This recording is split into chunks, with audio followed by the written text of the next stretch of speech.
Hey, what up guys? Welcome to Game Over Entertainment, and this week on The Walking Dead Wednesday, giving you guys my thoughts on what I think is going to be going down in the upcoming Walking Dead Season 3, Episode 1. Alright, so these thoughts are actually based on the information that we do have, which really isn't that much to go on. Guys, stay tuned, man. I can't wait for the July Comic-Con event, which is happening this year, July 21st to the 24th, where Telltale has promised us some more, hopefully substantial Walking Dead Season 3 information. But as far as the information that we do know now, we know that Season 2 endings will carry over in some form or fashion.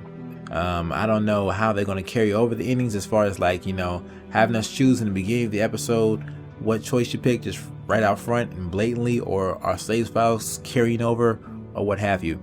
But I do think that it's going to be more substantial than the ending of Season 1 carrying over into Season 2, which was basically one line of dialogue. So hopefully it's more significant differences and showing that our choices kind of mattered over to Season 3, because just the way it ended, you really can't not address that with something so substantial as Clementine ending in three very different locations, and some characters being alive or not alive.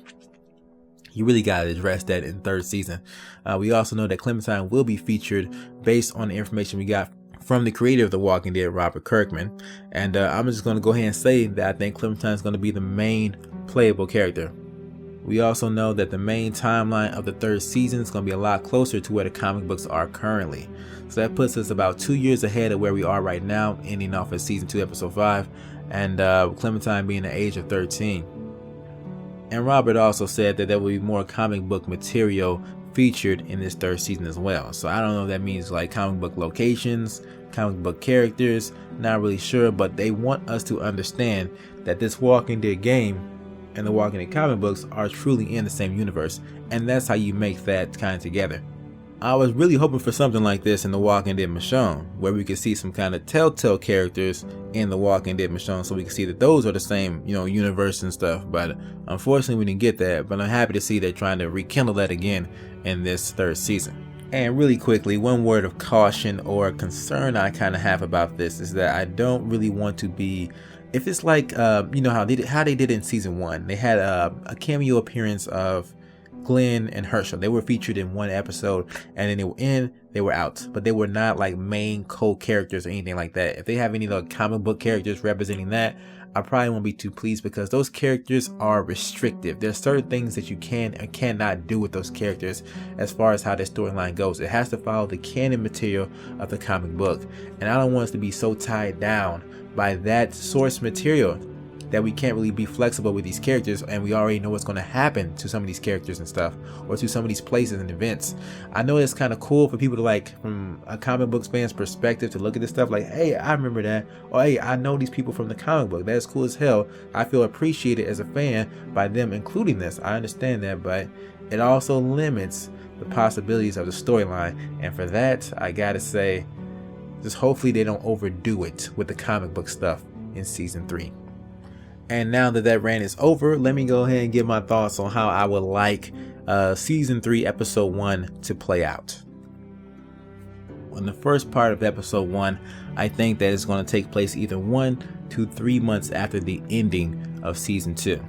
Okay, just to give us time to see how Clementine is living, what kind of really effects her choices is having on her and AJ, whether you're with Kenny at Wellington. That's enough time for either choice. If you left Kenny at the gate and you went inside Wellington, or you both left together and planned on returning back to Wellington, you both would be probably safely in Wellington at this point, and we get to see how life is there.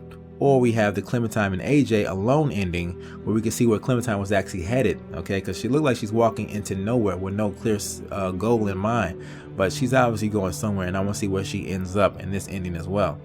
And also we got the Jane and Clementine ending taking place at Carver's. So I think that 1 to 3 months is enough time for us to see, how's Clementine living, where is she hanging her hat nowadays, and how she's going on. So I think Episode 1 could be 3 very different episodes from the starting point and then moving forward.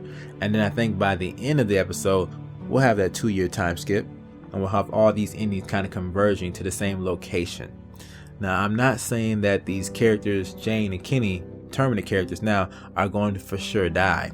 We see something similar to this if you guys play Telltale's Game of Thrones game. We saw something similar to this where we had two characters, right, where they got into a situation where but either of them could die, and whichever one died, their story ended right there, but the other one carried on in the same location. Like took place in Iron Raft. Either you're on Iron Raft with one character or you're in Iron Raft with another character, based on who you let live and who die. And some things will be different as the story plays out with that certain character, which I think how it can be with Kenny or Jane in this situation, or if you don't have them alive at all, you know, just not having them at all. So it will still be a little more varied, but I don't think that Kenny and Jane have to die or disappear. They don't have to unless Telltale wants that to go down.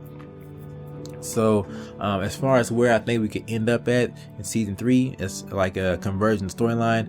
Like I've always talked about this before, but I still think Wellington has a lot of potential. I don't see how people live there, how people operate, and how the community has been able to survive this long. I mean, I've never seen a community that's so prosperous enough to give out charity. Most people don't do that. Most people will rob you, okay, of your supplies. They won't give you a welcome bag when you arrive at the front gate. So that's pretty crazy, and I want to see what's going down there and what have they done right as opposed to everybody else. But if there is no Wellington, I would have to say that we'll probably be in a comic book location, some location that's been featured in comic books, maybe even talked about but never visited on before, that we'll have to go to, and then we'll see how the storyline plays out from there. But yeah, guys, so that's my thoughts right there, how I think episode 1 is going to be structured. Start off with the 3 different endings, 2-year time skip somewhere in there, convergence, and then episode 2 we'll start off all the same way, but you know, be different whether you have Kenny or Jane involved and stuff like that. But for the most part, you know what I'm saying. But yeah, I think this will be kind of rewarding, a compromise. We can't really continue with 3 different storylines the whole way through season 3. That's a little bit unrealistic. And I'm also putting Clementine here as the main playable character. I've heard other people talking about Kenny and Jane being playable characters, but that would be hard to do as well. That would be pretty rough. That would be pretty rough indeed, since season 3 is supposed to feature Clementine's storyline. Now, as far as Kenny and Jane lasting the whole way through The Walking Dead season 3, no, it's not going to happen. I think they can make it through episode 1 if Telltale allows them to, but any further than that is anybody's guess right there. Okay. Now, guys, that's just my basic way I think episode 1 is going to be structured. And for me personally, this would probably be the most rewarding and satisfying way to start off season 3. But there is something that the CEO Kevin Bruner did say that has me kind of throws this kind of whole prediction out the window.